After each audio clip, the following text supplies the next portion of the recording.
read about Ishmael, who found lodging, except he had to share a bed with this guy, Queequeg. And now, Chapter 4, The Counterpane. Upon waking next morning, about daylight, I found Queequeg's arm thrown over me in the most loving and affectionate manner. You had almost thought I had been his wife. The counterpane was of patchwork, full of odd little parti-colored squares and triangles, and this arm of his, tattooed all over with an interminable Cretan labyrinth of a figure, no two parts of which were of one precise shade, owing, I suppose, to his keeping his arm at sea unmethodically in sun and shade, his shirt sleeves irregularly rolled up at various times. This same arm of his, I say, looked for all the world like a strip of that same patchwork quilt. Indeed, partly lying on it as the arm did when I first awoke, I could hardly tell it from the quilt. They so blended their hues together, and it was only by the sense of weight and pressure that I could tell that Queequeg was hugging me. My sensations were strange. Let me try to explain them. When I was a child, I well remember a somewhat similar circumstance that befell me. Whether it was a reality or a dream, I never could entirely settle. The circumstance was this. I'd been cutting up some caper or other. I think it was trying to crawl up the chimney, as I had seen a little sweep do a few days previous. And my stepmother, who, somehow or other, was all the time whipping me or sending me to bed supperless. My mother dragged me by the legs out of the chimney and packed me off to bed, even though it was only 2:00 in the afternoon of the 21st June, the longest day in the year in our hemisphere. I felt dreadfully. But there was no help for it, so upstairs I went to my little room in the 3rd floor, undressed myself as slowly as possible so as to kill time, and with a bitter sigh got between the sheets. I lay there dismally calculating that 16 entire hours must elapse before I could hope for a resurrection. 16 hours in bed. The small of my back ached to think of it, and it was so late too, the sun shining in at the window, and a great rattling of coaches in the streets, and the sound of gay voices all over the house. I felt worse and worse. At last I got up, dressed, and softly going down in my stockinged feet, sought out my stepmother, and suddenly threw myself at her feet, beseeching her as a particular favor to give me a good slippering for my misbehavior. Anything indeed but condemning me to lie abed. Such an unendurable length of time. But she was the best and most conscientious of my stepmothers, and back I had to go to my room. For several hours I lay there broad awake, feeling a great deal worse than I have ever done since, even from the greatest subsequent misfortunes. At last I must have fallen into a troubled nightmare of a doze, and slowly waking from it, half steeped in dreams, I opened my eyes, and the before sunlit room was now wrapped in utter darkness. Instantly I felt a shock running through all my frame. Nothing was to be seen, and nothing was to be heard, but a supernatural hand seemed placed in mine. My arm hung over the counterpane, and the nameless, unimaginable, silent form or phantom to which the hand belonged seemed closely seated by my bedside. For what seemed ages piled on ages, I lay there, frozen with the most awful fears, not daring to drag away my hand, yet ever thinking that if I could but stir it 1 single inch, the horrid spell would be broken. I know not how this consciousness at last glided away from me, but waking in the morning, I shudderingly remembered it all, and for days and weeks and months afterwards I lost myself in confounding attempts to explain the mystery. Nay, to this very hour I often puzzle myself with it.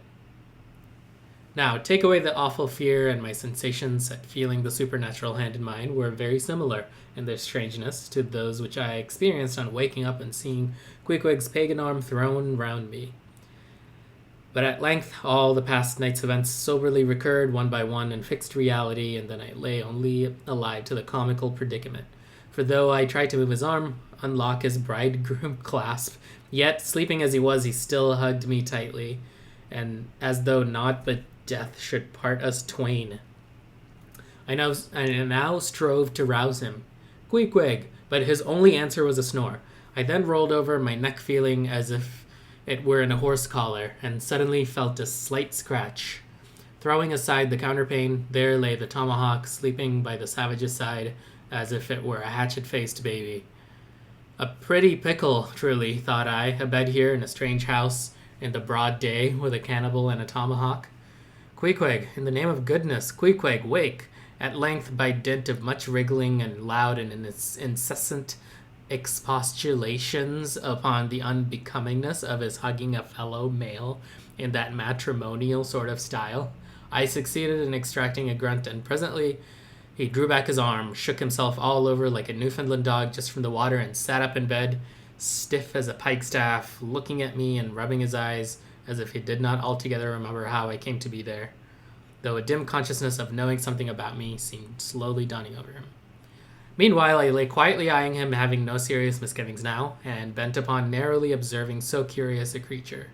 When, at last, his mind seemed made up touching the character of his bedfellow, and he became, as it were, reconciled to the fact, he jumped out upon the floor, and by certain signs and sounds gave me to understand that, if it pleased me, he would dress first, and then leave me to dress afterwards, leaving the whole apartment to myself.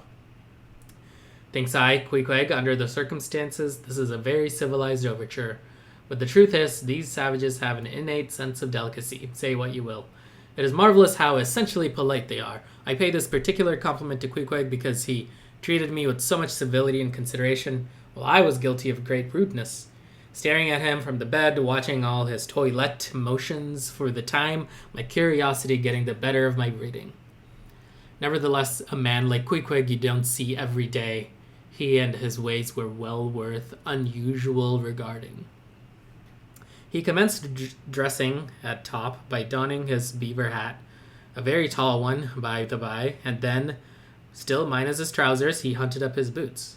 What under the heavens he did it for, I cannot tell, but his next movement was to crush himself, boots in hand and hat on, under the bed, when, from sundry violent gaspings and strainings, I inferred he was hard at work booting himself, though by no law of propriety that I ever heard of is any man required to be private when putting on his boots. But Queequeg, D.C., was a creature in the transition stage, neither a caterpillar nor a butterfly. He was just enough civilized to show off his outlandishness in the strangest possible manners. His education was not yet completed. He was an undergraduate. If he had not been a small degree civilized, he very probably would not have troubled himself with boots at all. But then, if he had not been still a savage, he never would have dreamt of getting under the bed to put them on. At last he emerged with his hat very much dented and crushed down over his eyes, and began creaking and limping about the room, as if, not being much accustomed to boots, his pair of damp, wrinkled cowhide ones, probably not made to order either, rather pinched and tormented him at the first go-off of a bitter cold morning. Seeing now that there were no curtains to the window, and that the street being very narrow, the house opposite commanded a plain view into the room, and observing more and more the indecorous figure that Queequeg made, staving about with little else but his hat and boots on, I begged him as well as I could to accelerate his toilet somewhat, and particularly to get into his pantaloons as soon as possible. He complied, and then proceeded to wash himself. At that time in the morning, any Christian would have washed his face, but Queequeg, to my amazement, contented himself with restricting his ablutions to his chest, arms, and hands. He then donned his waistcoat, and, taking up a piece of hard soap on the washstand center table, dipped it into water and commenced lathering his face. I was watching to see where he kept his razor, when lo and behold, he takes the harpoon from the bed corner, slips out the long wooden stock, unsheaths the head, wets it a little on his boot, and, striding up to the bit of mirror against the wall, begins a vigorous scraping, or rather harpooning, of his cheeks. Thinks I, Queequeg, this is using Rogers's best cutlery with a vengeance. Afterwards I wondered the less at this operation when I came to know of what fine steel the head of a harpoon is made, and how exceedingly sharp the long straight edges are always kept. The rest of his toilet was soon achieved, and he proudly marched out of the room, wrapped up in his great pilot monkey jacket and sporting his harpoon like a marshal's baton. Chapter 5. Breakfast. I quickly followed suit and, descending into the bar room, accosted the grinning landlord very pleasantly. I cherished no malice towards him, though he had been skylarking with me not a little in the matter of my bedfellow. However, a good laugh is a mighty good thing, and rather too scarce a good thing. The more's the pity. So, if any one man in his proper person afford stuff for a good joke to anybody, let him not be backward, but let him cheerfully allow himself to spend and be spent in that way. And the man that has anything bountifully laughable about him, be sure there is more in that man than you perhaps think for. The barroom was now full of the boarders who had kept dropping in the night previous, and whom I had not as yet had a good look at. They were nearly all whalemen, chief mates and second mates and third mates and sea carpenters and sea coopers and sea blacksmiths and harpooners and ship keepers, a brown and brawny company with bosky beards, an unshorn, shaggy set, all wearing monkey jackets for morning gowns. You could pretty plainly tell how long each one had been ashore. This young fellow's healthy cheek is like a sun-toasted pear in hue and would seem to smell almost as musky. He cannot have been 3 days landed from his Indian voyage. That man next to him looks a few shades lighter. You might say a touch of satin wood is in him. In the complexion of a third still lingers a tropic tan, but slightly bleached withal. He, doubtless, has tarried the whole weeks ashore. But who could show a cheek like Queequeg, which, barred with various tints, seemed like the Andes' western slope, to show forth in one array contrasting climates, zone by zone. "Grub ho!" now cried the landlord, flinging open a door, and in we went to breakfast. They say that men who have seen the world thereby become quite at ease in manner, quite self-possessed in company.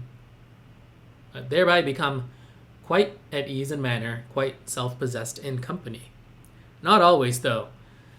Ledyard, the great New England traveler, and Mungo Park, the Scotch one, of all men, they possessed the least assurance in the parlor. But perhaps the mere crossing of Siberia in a sledge drawn by dogs, as Ledyard did, or the taking a long solitary walk on an empty stomach in the Negro heart of Africa, which was the sum of poor Mungo's performances, this kind of travel, I say, may not be the very best mode of attaining a high social polish. Still, for the most part, that sort of thing is to be had anywhere. These reflections just here are occasioned by the circumstance that after we were all seated at the table and I was preparing to hear some good stories about whaling, to my no small surprise, nearly every man maintained a profound silence. And not only that, but they looked embarrassed. Yes, here were a set of sea dogs, many of whom without the slightest bashfulness had boarded great whales on the high seas, entire strangers to them, and duelled them dead without winking. And yet here they sat at a social breakfast table, all of the same calling, all of kindred tastes, looking round as sheepishly at each other as though they had never been out of sight of some sheepfold among the Green Mountains. A curious sight, these bashful bears, these timid warrior whalemen. But as for Queequeg, why, Queequeg sat there among them, at the head of the table too, as it so chanced, as cool as an icicle. To be sure, I cannot say much for his breeding. His greatest admirer could not have cordially justified his bringing his harpoon into breakfast with him, and using it there without ceremony, reaching over the table with it, to the imminent jeopardy of many heads, and grappling the beefsteaks towards him. But that was certainly very coolly done by him, and everyone knows that in most people's estimation, to do anything coolly is to do it genteelly. We will not speak of all Queequeg's peculiarities here, how he eschewed coffee and hot rolls, and applied his undivided attention to beefsteaks done rare. Enough that when breakfast was over, he withdrew like the rest into the public room, lighted his tomahawk pipe, and was sitting there quietly digesting and smoking with his insupportable hat on when I sallied out for a stroll. Chapter 6. The Street. If I had been astonished at first, catching a glimpse of so outlandish an individual as Queequeg circulating among the polite society of a civilized town, that astonishment soon departed upon taking my first daylight stroll through the streets of New Bedford. In thoroughfares nigh the docks, any considerable seaport will frequently offer to view the queerest looking nondescripts from foreign parts. Even in Broadway and Chestnut Streets, Mediterranean mariners will sometimes jostle the affrighted ladies. Regent Street is not unknown to Lascars and Malays, and at Bombay, in the Apollo Green, live Yankees have often scared the natives. But New Bedford beats all Water Street and Wapping. In these last mentioned haunts, you see only sailors, but in New Bedford, actual cannibals stand chatting at street corners, savages outright, many of whom yet carry on their bones unholy flesh. It makes a stranger stare. But beside the Fijians, Tonghetto Buars, Aromangoans, Panangians, and Brigians, and besides the wild specimens of whaling craft which unheeded reel about the streets, you will see other sights still more curious, certainly more comical. There weekly arrive in this town scores of green Vermonters and New Hampshire men, all athirst for gain and glory in the fishery. They are mostly young, of stalwart frames, fellows who have felled forests and now seek to drop the axe and snatch the whale lands. Many are as green as the green mountains whence they came. In some things you would think them but a few hours old. Look there, that chap strutting round the corner. He wears a beaver hat and swallow-tailed coat, girdled with a sailor belt and sheath knife. Here comes another with a sou'wester and a bombazine cloak. No town-bred dandy will compare with a country-bred one. I mean a downright bumpkin dandy, a fellow that, in the dog days, will mow his 2 acres in buckskin gloves for fear of tanning his hands. Now when a country dandy like this takes it into his head to make a distinguished reputation and join the great whale fishery, you should see the comical things he does upon reaching the seaport. In bespeaking his sea outfit, he orders bell buttons to his waistcoats, straps to his canvas trousers. Ah, poor hayseed, how bitterly will burst those straps in the first howling gale, when thou art driven, straps, buttons and all, down the throat of the tempest. But think not that this famous town has only harpooners, cannibals, and bumpkins to show her visitors. Not at all. Still, New Bedford is a queer place. Had it not been for us whalemen, that tract of land would this day perhaps have been in as howling condition as the coast of Labrador. As it is, parts of her back country are enough to frighten one, they look so bony.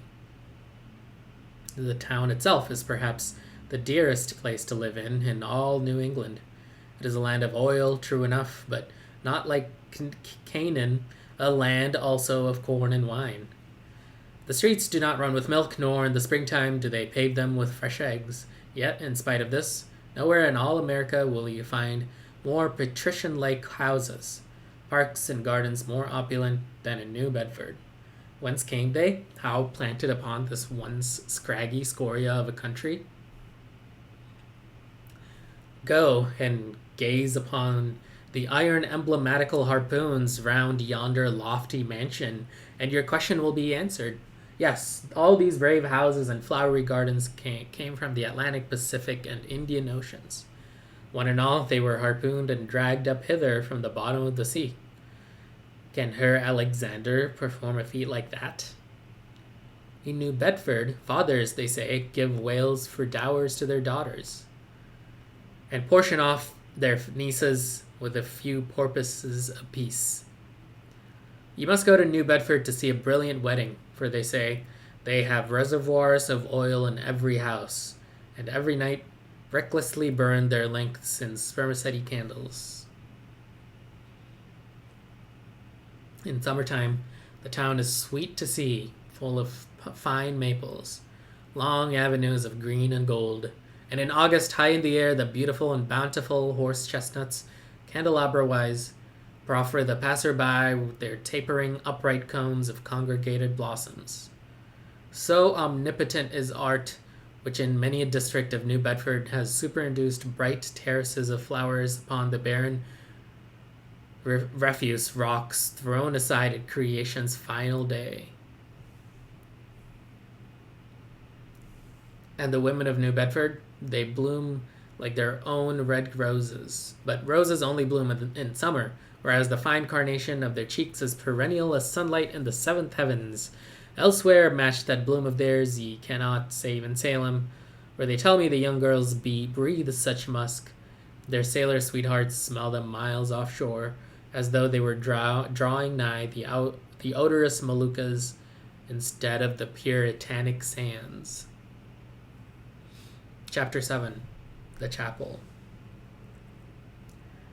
In this same New Bedford there stands a whaleman's chapel, and few are the moody fishermen, shortly bound for the Indian Ocean or Pacific, who fail to make a Sunday visit to the spot. I am sure that I did not. Returning from my first morning stroll, I again sallied out upon the special errand. The sky had changed from clear, sunny cold to driving sleet and mist. Wrapping myself in my shaggy jacket of the cloth called a bearskin, I fought my way against the stubborn storm. Entering, I found a small, scattered congregation of sailors and sailors' wives and widows. A muffled silence reigned, only broken at times by the shrieks of the storm. Each silent worshipper seemed purposely sitting apart from the other, as if each silent grief were insular and incommunicable. The chaplain had not yet arrived, and there these silent islands of men and women sat steadfastly eyeing several marble tablets with black borders masoned into the wall on either side of the pulpit. 3 of them ran something like the following, but I do not pretend to quote. Sacred to the memory of John Talbot, who, at the age of 13, was lost overboard near the Isle of Desolation off Patagonia, November 1st, 1836. This tablet is erected to his memory by his sister. Sacred to the memory of Robert Long, Willis Ellery, Nathan Coleman, Walter Caney, Seth Macy, and Samuel Gleig, forming one of the boat's crews of the ship Eliza, who were towed out of sight by a whale on the offshore ground in the Pacific, December 31st, 1839. This marble is here placed by their surviving shipmates. Sacred to the memory of the late Captain Ezekiel Hardy, who in the bows